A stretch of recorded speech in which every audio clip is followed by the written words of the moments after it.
Hi folks, Tino here with the countdown to kick-off ahead of Celtic v Kilmarnock on Saturday, 3 o'clock kick-off at Celtic Park. It's another crucial game in the title race. It's as tight as it possibly can be at the top of the table, and helping me cover this one is Asim. Asim, what's your general thoughts ahead of tomorrow's game?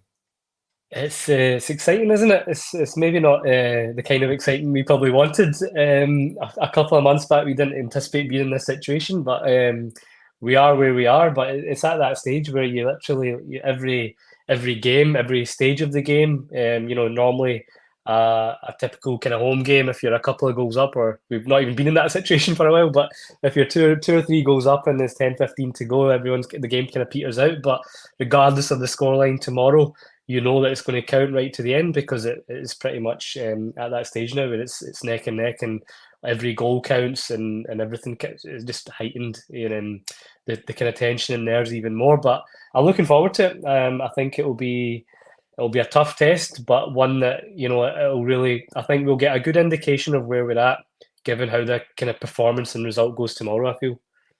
Yeah, very much so. And, people have, understandably, probably myself included, bemoaned the fact that we find ourselves in a title race, given how far ahead we were at one point in the season. But it is what it is. We can't turn back the clock. And I think, to your point, you've got to embrace it. That this is where we find ourselves at this moment in time.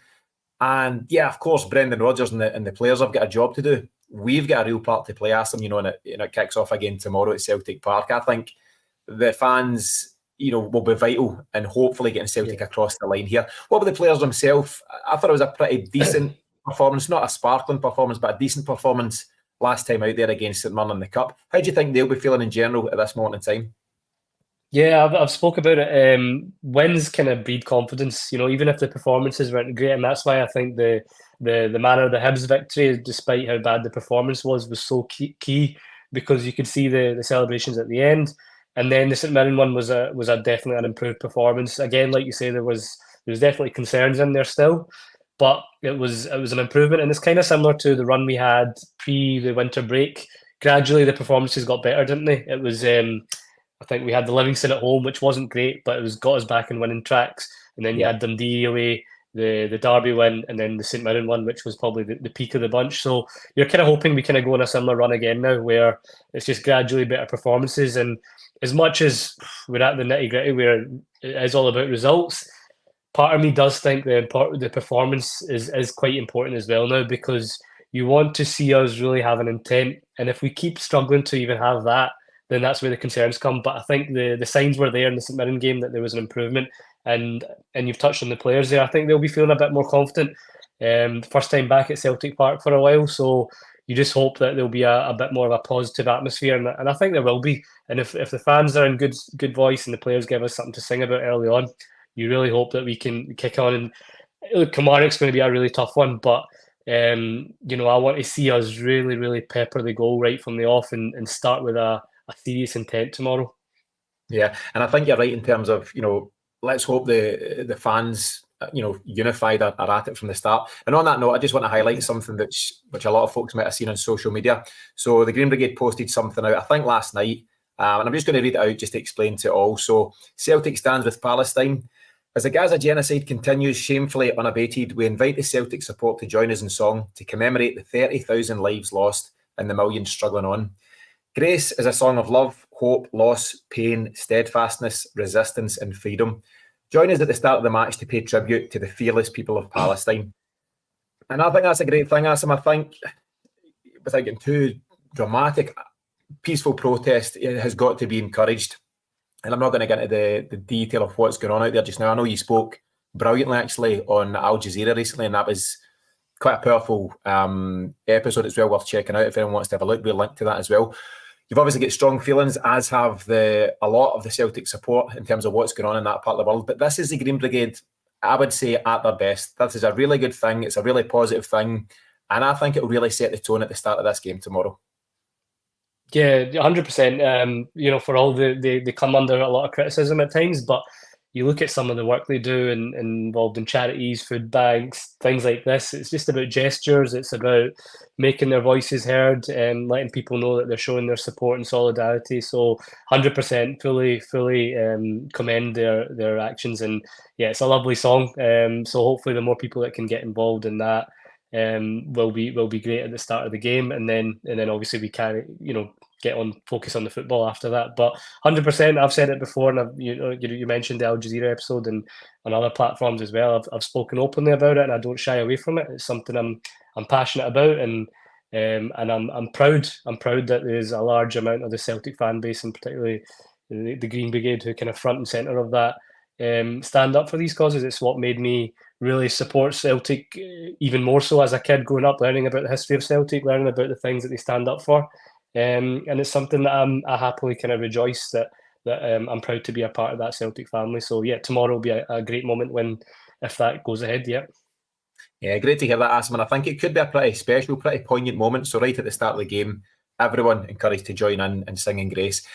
Just another short announcement, not to become a public announcement service, but there's also a food bank collection taking place tomorrow. Really good group, Celtic supporting food banks. They're back at Celtic Park from 12:45 to 2:45 tomorrow on the Clover, just off the Celtic Way. So if anyone can contribute in any way to that, that's another great thing to be doing. Let's get back to the match action, Asim. So last time out, we've talked about that St Mirren game, and what we definitely seen was that change in formation. You call it 4-4-2, call it 4-4-1-1 with Kyogo in behind Adam Ida. Do you think we're going to see something similar tomorrow? I hope so. It's what a lot of people were crying out for. St Mirren away was a brave game to do it almost, because I felt that they're a team that were on form, and you did see in parts of that game that they were on top. Whether that was down to just the way the game went, or the fact that maybe that lack of third midfielder. But for a home game against Kilmarnock, where you kind of foresee the pattern being them playing a pretty low block, us having the lion's share of possession and going at them from the off, I think it's an ideal situation again. You've seen how much Kyogo was a lot more involved, the amount of touches he was getting in the game. He scored a lovely goal as well. So yeah, I like the link up. I like the dynamics of having the two up front. Again, I think we're at that stage. It's all about, look, it might not come down to goal difference, but we're at the stage where goal difference is in the discussion now. It is something that you can easily see it as the weeks tick on, that week by week it will become a bigger factor potentially. So the more strikers, the more attacking players we've got on the pitch, I really want to see us creating more chances now, Tino. I think that's something that has been a concern, is we're not actually creating a lot of chances in a lot of the games. So if we've got Kyogo and whether it's O or Adam, Ida, I always get confused. We'll go Ida for now. Ida. I'm sure it's been confirmed somewhere. I think someone said that it came out how it's supposed to be said. But yeah, I think if we can have the two of them kind of bouncing off each other, Kyogo getting more involved, I think that will serve us well. And I think a home game is the perfect opportunity to kind of carry on and see how that goes. Because I think when we changed it again last week, back to the three, I think we lost control of the game again. When we went back to the one up front. So yeah, I'm hoping that he goes with the two again, and you'd like to think he will. It worked pretty well, I thought, so let's hope so. Yeah, Adam Ida's one who's certainly interested me and to an extent excited me. I thought he showed real bravery, real character at Easter Road a couple of weeks back now, just with the two penalties, two very different pressure penalties in their own way. One in the very early stages of the game, what was it, 10 minutes in, and had to wait for a bit of time as Alistair Johnson was treated for his injury. And then the second one, of course, 91st minute. I've talked about Tony Ralston's tackle in the lead up to that penalty, and I've described it potentially, maybe over the top, I don't know, as a title-winning tackle. But you could certainly class Ida's penalty as potentially a title-winning penalty. And it's been a strange introduction to life in Glasgow for him. Still a very young man, 22 years of age. Obviously out of favour, out of sorts at Norwich, but he's come up here and he's starting games of football. He's obviously getting the minutes under Brendan Rodgers. Being back now from the Asian Cup will put pressure on that. But I think at this moment in time, Ida's put himself in a fairly decent position to get a decent amount of minutes tomorrow. He's got that unique stat doing the rounds where I think his first three games in a Celtic shirt have all been away from home and all in different kits, I think. Wearing the home kit, the second kit and the third kit. Useless trivia, Asim, but that's what we're here for. But what do you think about him in general and his start to life in Celtic? I think he's been pretty encouraging. he's the first game when he came on against Aberdeen. I thought he looked lively straight away and helped us create the equalising goal. Against Hibs, he missed a couple of chances, but again, to have the nerve, you've seen how many problems we've had with penalties over the last couple of years. So, like you say, the first one just to get the ball rolling, but the one in the last minute, I don't think it's exaggerating to say that had we missed that, could you imagine the fallout if we dropped, two games in a row on the back of the transfer window finishing? It doesn't even bear thinking about. I think that goal was monumental in terms of keeping us in this, not in a title race, because obviously the points gap would have still only been 2, but just the psychology of it. Brendan Rodgers spoke of it. You see all the kind of the mood within the fans since that goal and since it's a Mirren game. You feel that things are now a bit more uplifted. People are a bit more just like, we're putting all the kind of stuff behind us now in terms of the transfer window, the previous form, and everyone's just now pulling the one direction. We've got 13 games to go, and it's just about getting everyone set in that mindset that, right, okay, we've got the experienced manager, we've got experienced players that have been there and done it, and they're the kind of ones that will help the players like Adam Ida through this. I think he's came in and did well. I think again last week he missed a reasonably good chance, but I think his presence helps. I think it just gives us a different option where we can play the ball into him. He's a willing runner, and he can link up play with the likes of Kyogo. So yeah, I'm looking forward to seeing him tomorrow at home. Am I right in saying that'll be his first? Yeah, his first home appearance. Yeah. So let's see how he pans out. And I think having the option of O as well. I think I've been crying out to see Kyogo and O play together quite a few times earlier in the season when that was an option. We didn't really do it much. But the fact that we've got 3 kind of different options now bodes well for the running. Yeah, and to an extent, to a huge extent, actually, I think it makes us less predictable. We've very much gone with the 4-3-3 for the most part since Brendan Rodgers came back in. And whether it's by design or just the way it's happened, we've seen Hugo very isolated. He's still chipped in with a reasonable goal return, but he isn't as prolific this time around. And this new system seems to have opened them back up again. He got the opener last week and a lot more touches than we'd seen in the few games prior. So I think it just gives defences, if nothing else, more to think about in terms of when Celtic are breaking forward. It's not just Kyogo sandwiched in between 2 centre halves. There's your second striker to hit, or potentially your on-rushing midfielders, and I think it's been a good move. Even just in terms of penalties, like now having a trusted guy that you feel for penalties, because that, how many have we missed in the last couple of years in the big moments? So just having him on, and that's not to say he might not miss one, but at least you've got someone who's confident enough, and whether he does or doesn't miss, you feel like you can rely on him. So for that reason alone, having him on the pitch, not to say that we're going to get a penalty, but in the off chance we do, then it's nice to have a trusted penalty taken on the pitch.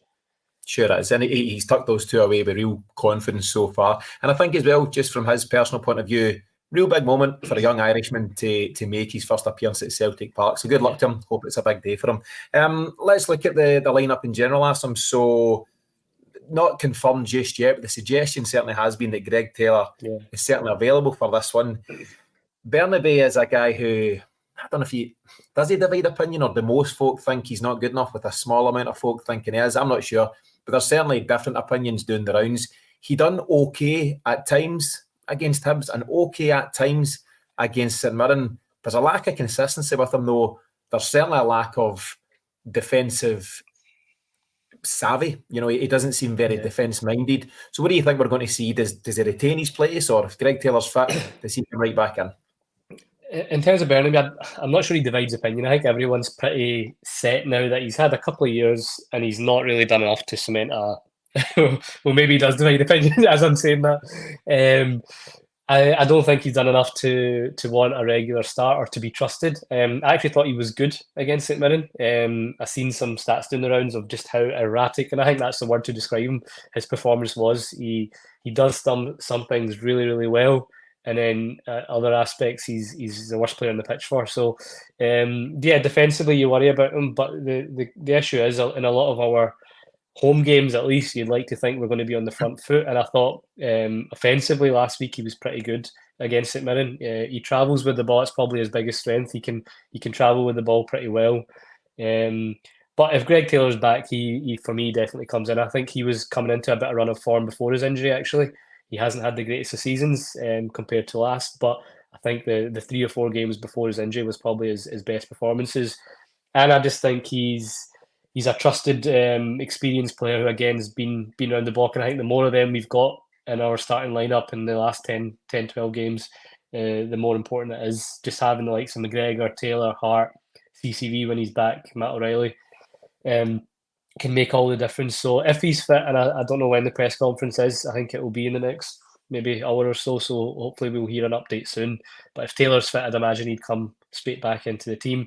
If not, what Bernabe's done last week by not being awful, and actually, like, that's been harsh. I thought he was probably one of our better players. So, you credit where it's due. It wouldn't concern me if he was to start tomorrow. That being said, I think they've got Danny Armstrong, who caused us problems last time, albeit that was against Greg Taylor. So, it was Greg Taylor who struggled against him last time.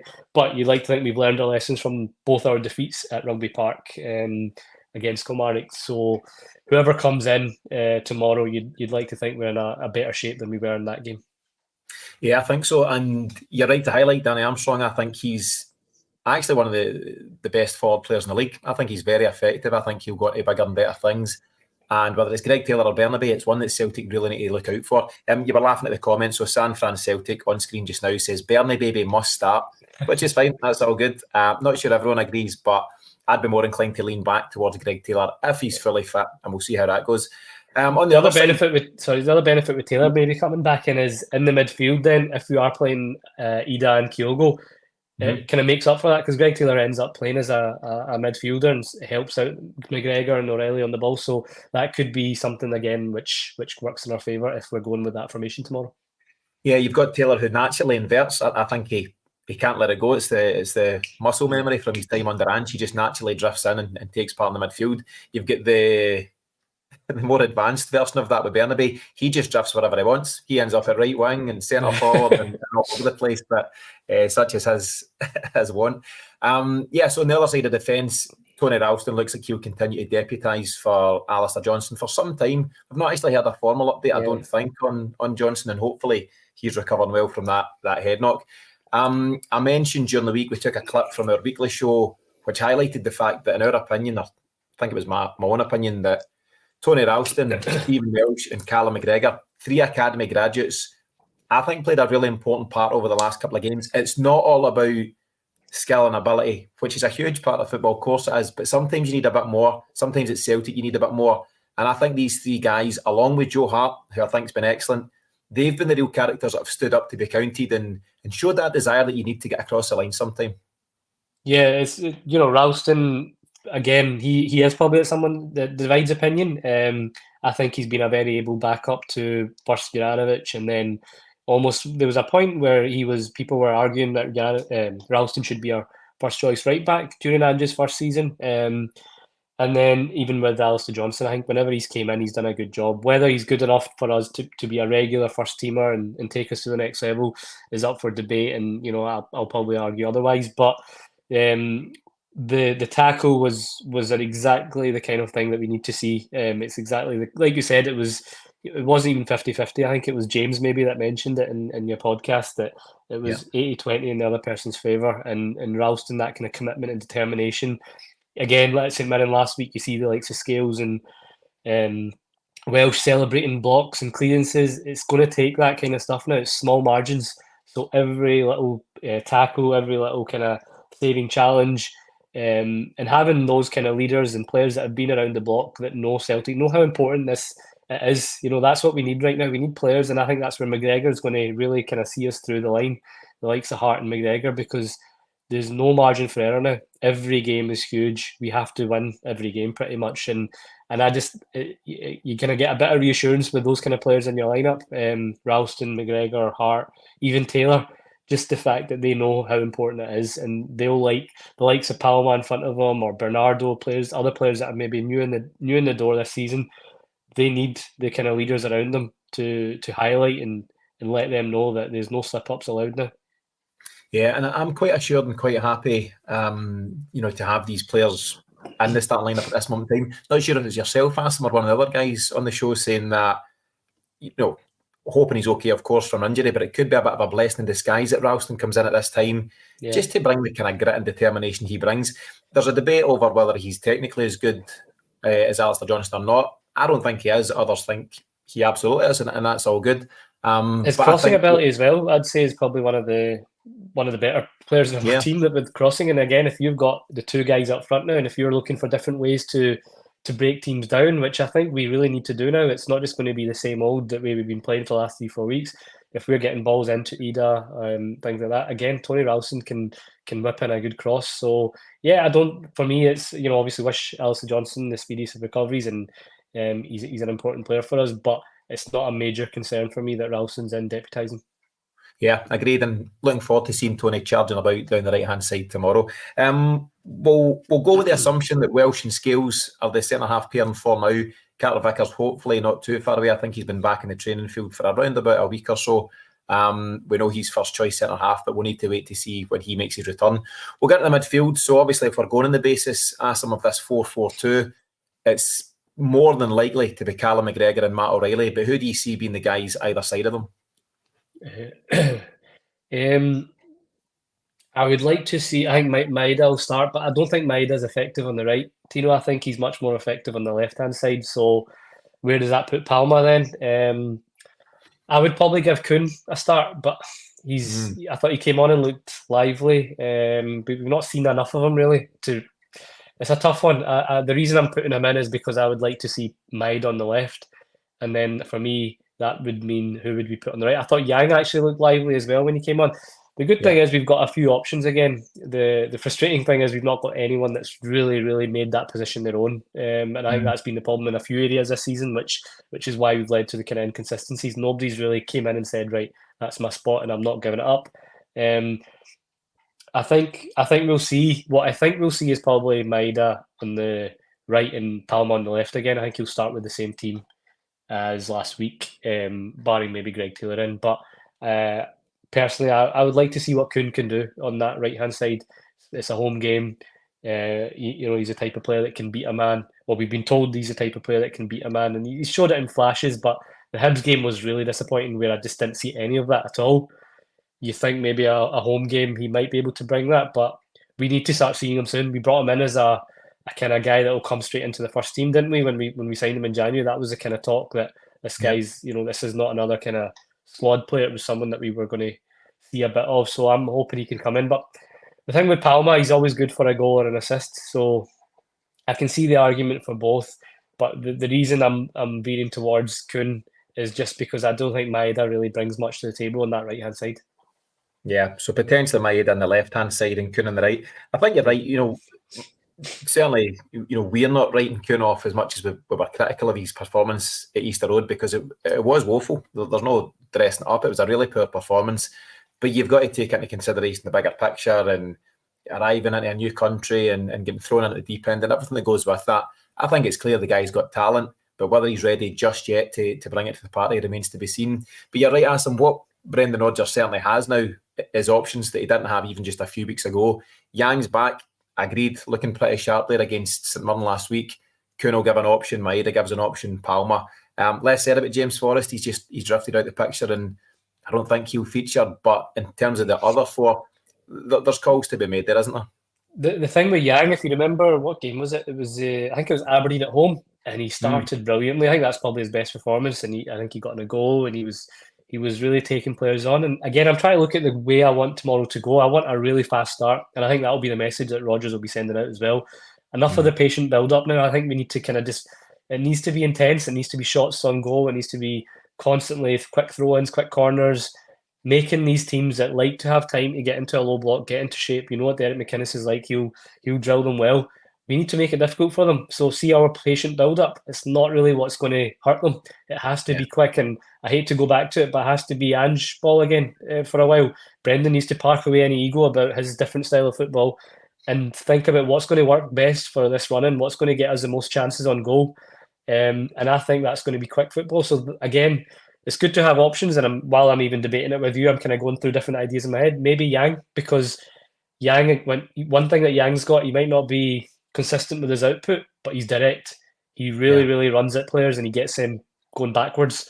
And I'm just thinking maybe that's the way to go, because I just really want us to make it difficult for teams again, where it's just quick, quick, quick football. So it's good to have options. That's a good thing, and it's just hopefully we pick the right ones and we make that kind of start that we want to see.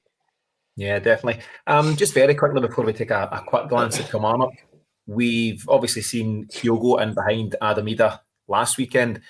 There was a bit of chat, and we debated it whether it might be better seeing Kyogo, very much at the uppermost point of the attack, hovering around the penalty spot in the 6-yard box, where he's definitely at his most dangerous. He's clearly got the ability to score from outside the box, and you just need to ask Rangers about that.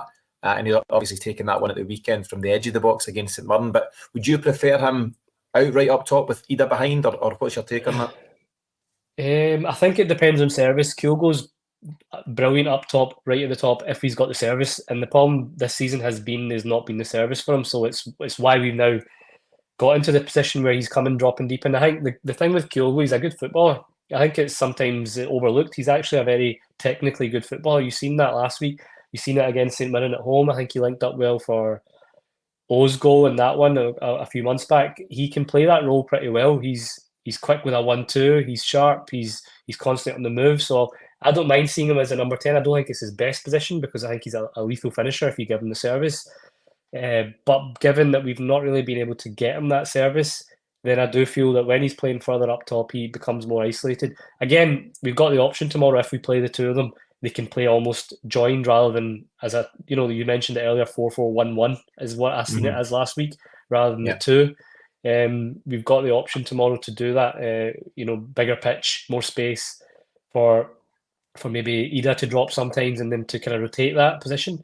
But I've got no issues with Kyogo being a link-up player, because I think he's pretty good at that as well. Yeah, I think so, and it'll be interesting again. There's obviously some big calls for Brendan Rodgers to make, and it'll be very telling as to what he decides to go with on the day. And in terms of Kilmarnock, we need no introduction. They've beaten us twice this season, earlier on in the League Cup, and then 2-1 was it just before we lost to Hearts as well during that particularly sticky spell in the season. You've mentioned the likes of Armstrong out wide, and they've got various other players that can cause us problems. So what are you expecting from them tomorrow? How do they approach a game like this, knowing that they've got it in them, certainly at home, to beat Celtic? Yeah, I think it's a different proposition, though. I think Rugby Park is where they're really strong. They've been, since McInnes had brought them back up, their home form's been terrific. They've beat us a couple of times. They beat Rangers at the start of the season as well. They really lose at home, but I think away from home, they're still resolute. They're still well drilled and well set up, but they don't offer as much of a threat. I remember the game at Celtic Park. I thought we were pretty comfortable. I think that it was a decent performance. And was it 3-1 in the end? I think we needed a late goal to kind of finish it off, but it was 2-0 up. They scored, and then it was a wee bit nervy for a bit, and then Taylor finished it off. But I think we were pretty comfortable in that game. I think we were dominant. Kilmarnock, yeah, they're a bit hit and miss away from home. I think their recent form, they've drawn a lot of games. So they'll come into it. I think we know what we're going to get from them. I think they'll be well drilled, they'll be well set up, but they've got Kevin Van Veen, who's we all know is a goal threat. So they'll bank on maybe just creating one or two chances in the game, and maybe that being enough to nick a goal, and hope that could be enough for them. And we've got to be wary of that, because I think it was a game last year, maybe against Motherwell, where Van Veen had one chance, went up and scored, and made it a nervy finish in that game. So yeah, they're a goal threat. We've mentioned Armstrong, and we've mentioned that they're defensively pretty physical and sound as well. So yeah, I think it's going to be a tough one, which is why I'm really, really hoping that it's not a slow start from us, because I think if that gets into the pattern of that kind of game, that'll suit them. I think we just need to really go at them from the off and make it uncomfortable for them. And like I say, away from home, they're not as much of a threat. So you just hope that we can. I can't remember the last time they won at Celtic Park. But yeah, let's just hope we can carry that on tomorrow and really get at them early on. There can definitely be anxiety around Celtic Park if we don't score early, or if you get nothing each at half time. We've seen that in the past, and even we scored early against Hibs, didn't we, over at Easter Road, and that turned into a bit of a slog as well. Ross I'm just County hoping, as well. Yeah. So there's no. Was that the only goal of the game? That was 1 minute. It was 1 minute, and then we did nothing for the rest of the game. So. So I'm torn, but I think in terms of getting the fans on side, and I think the fans are unified behind Celtic. I think it's been a difficult time certainly around the transfer window, but most of that frustration and that anger, I think, has been directed back towards the club and the recruitment side of what Celtic are doing, less so on Brendan Rodgers and the players, because ultimately all they can do is go out and win games of football. And I know it's not been free-flowing, beautiful stuff to watch at times, but they're winning games. It's 8 wins and a draw out the last 9, isn't it? And I think the support, as I mentioned earlier on, have got a huge part to play in terms of not transferring that anxiety onto the pitch. I mentioned at the start, and I'm just going to repeat, I think the Green Brigade initiative tomorrow, singing Grace Early Bells, that potentially could be really, really rousing for the players, and I hope that inspires us onto some good stuff on the day. Asim, as we kind of start to close out, as always, I'll come to you for your scoreline predictions. So we've lost 2, we've won 1 against Kilmarnock. What do you think we're going to see tomorrow? Just the fact that we keep conceding. Well, we got a clean sheet last week. I think we'll win 3-1. I think Kilmarnock might nick a goal. Just because again we have shown a bit of defensive frailties, but 3-1. I think we'll. I'm hoping. I've said it so many times. You just hope that we start with an intensity. So I'm hoping we'll rack in a few goals. Obviously, we'd like an even bigger scoreline. It's that stage of the season, though, isn't it? Like we said at the start of the show, every goal counts now. But if you offered me a 3-1 just now, I would take it. I'd be right behind you on that one. I would absolutely take it. And the 3 points, first and foremost, is the priority. But as we all know, goal difference could become a thing. So if you do have a chance to extend that and be ruthless, there's no point in doing the whole 2 goals up thing and just seeing out the game. I think if Celtic have the opportunity, they should be pushing the button to try and get that wee bit more in terms of the goal tally up if we can. You're right to highlight the fact that Killie do have a genuine goal threat. Van Veen, not played a lot of football this season out in the Netherlands, but he's back and available. He started the Scottish Cup game against Cove Rangers last week for Killie. He's around, Kyle Vassell's around, Marley Watkins, very experienced striker. They've got a young lad, Ben Watson, in the midfield. You've mentioned Armstrong. They have a lot of threats, but I think this is where Celtic's defence, first and foremost, need to stand up. And as much as I say, last week against St Mirren wasn't brilliant football, it was a very good defensive display. Scales and Welsh, you mentioned celebrating some of their blocks and tackles. That's their job. That's what they're there to do. And I'm in a fairly comfortable position. Yes, I'd rather have Cameron Carter-Vickers back, and you can debate Alistair Johnston and other things, but I'm fairly confident in the 4 that will line up tomorrow, that we've got enough to close the door and hopefully then go and do our own thing at the top of the park. Asim, any final comments as we start to wrap this one up? Yeah, just to touch on the way the fans and the players kind of feed off each other, and I think that will be important tomorrow, because you're right. I think everything before is now kind of in the past. You look at even that Ross County game; it was still under the guise of a lot of frustration around the transfer window and things like that. I think now that's all over. I think tomorrow everyone will go in quite galvanised. Celtic work sometimes when our backs are against the wall, where we're kind of underdogs, because you see the narrative this week. It's all about the team across the city. Everyone's talking about, they could have gone top, well they didn't. And now that they didn't go top, it's about, they're joint top, so they'll try to spin everything in one way. And the fact of the matter is, we're still top. We've had a couple of chances to go top, they didn't. And you see it from the kind of managers fighting talk, Callum McGregor's fighting talk. We've got the guys that have been there and done it. And I think naturally there'll be nerves in the stadium tomorrow. But if we can really go out and get a couple of early goals and just lift the place, think of the kind of mood and the feel-good factor that'll bring.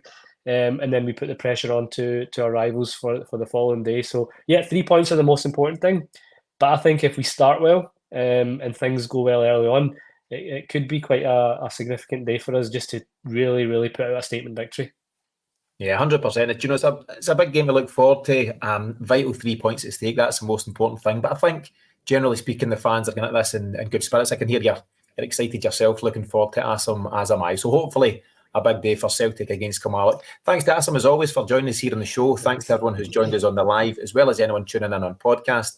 We'll be back shortly after the final whistle tomorrow with the final show, hopefully on the back of another big 3 points. We'll see you again for that one.